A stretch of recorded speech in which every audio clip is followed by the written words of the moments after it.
In every shadowed street, behind every closed door, a story waits. A story of secrets, betrayal, and the moment when everything changed. In the world of true crime, the ordinary becomes deadly, and the familiar hides the unimaginable. Tonight, we follow the trail, through whispers, lies, and the chilling truth that refuses to stay buried. This is more than a crime. It's a descent into darkness. And it all begins now. In the quiet countryside of Essex, England, stood White House Farm, a peaceful home that would become the setting of one of Britain's most infamous murder cases. What happened on that fateful night in August 1985 would tear a family apart, spark a decades-long legal battle, and leave the public questioning, was justice truly served? August 7th, 1985. The call came in just after 3 a.m. A frantic man, Jeremy Bamber, claimed his father had just phoned him in a panic. His sister, Sheila Caffell, had gone berserk with a rifle. She was still inside the farmhouse, he said, and she had already shot their parents. When police arrived, they found a scene of unimaginable horror. 5 bodies lay dead inside White House Farm. Neville and June Bamber, the wealthy farm owners, their adopted daughter, Sheila Caffell, a former model struggling with mental illness, and Sheila's 6-year-old twin sons, Daniel and Nicholas. At first, it seemed like a tragic murder-suicide. Sheila, diagnosed with schizophrenia, had allegedly killed her family before turning the gun on herself. But as investigators dug deeper, cracks began to appear in Jeremy Bamber's story. Jeremy was the sole beneficiary of his parents' will, set to inherit nearly £500,000, an enormous sum in the 1980s. He claimed Sheila was the killer, but officers soon noticed inconsistencies. The rifle used in the murders had a silencer, something Sheila, with no firearms experience, was unlikely to have used. There was no gunshot residue on her hands, and most damning of all, Neville Bamber's injuries suggested a violent struggle, one that Sheila, a slight woman, would have been physically incapable of winning against her strong 6 feet 4 inches father. Then, a bombshell.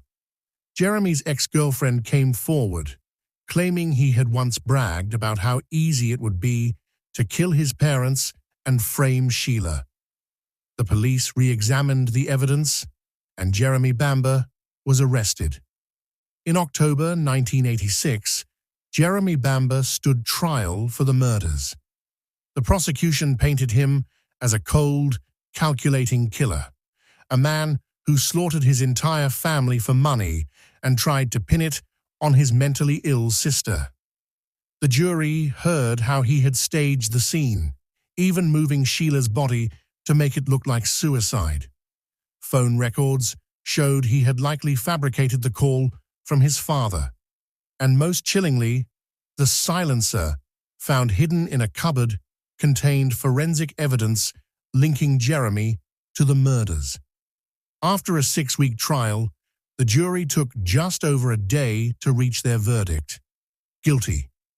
Jeremy Bamber was sentenced to life in prison with a minimum of 25 years, later increased to a whole life tariff, meaning he would never be released. But the case was far from over.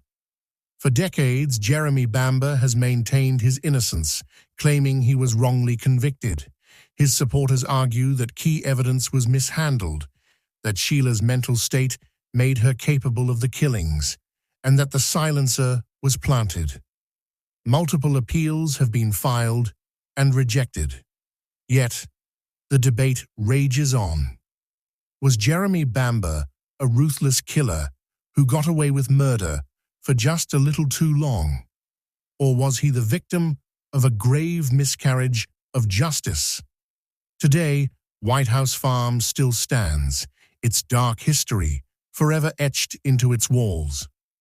The case has inspired books, documentaries, and even a critically acclaimed TV drama.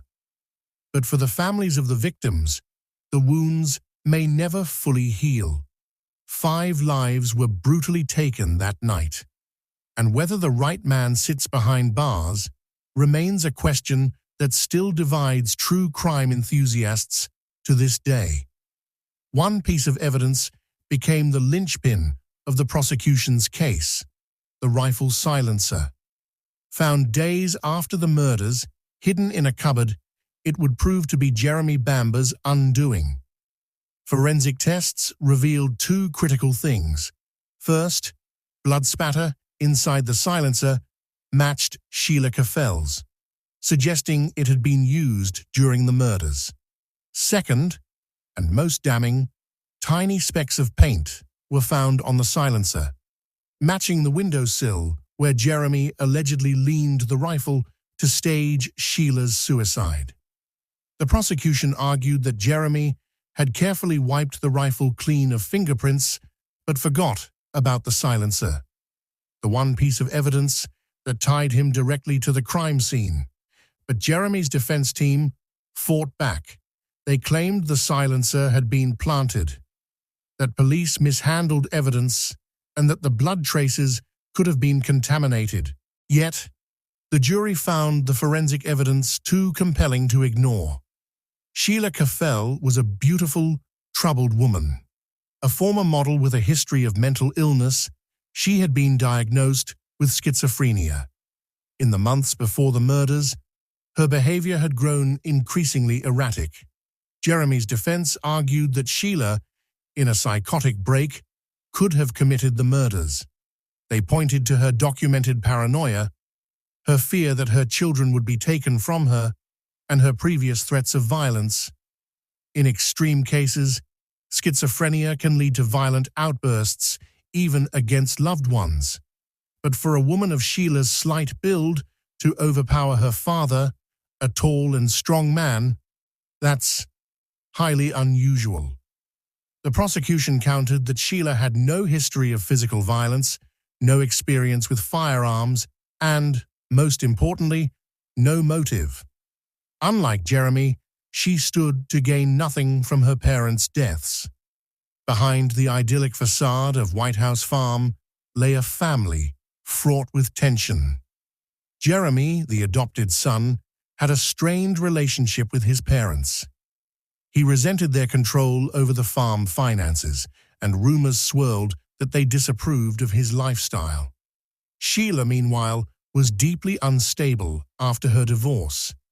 Some believe Jeremy exploited her mental health to frame her, knowing that her history would make the murder-suicide theory believable. Was this a crime born of greed, of resentment, or was it, as Jeremy still claims, a terrible tragedy that the police twisted into a conspiracy against him? Jeremy Bamber has spent nearly 4 decades behind bars, but he has never stopped fighting to prove his innocence. His legal team has filed multiple appeals, pointing to alleged police misconduct, lost evidence, and new forensic techniques.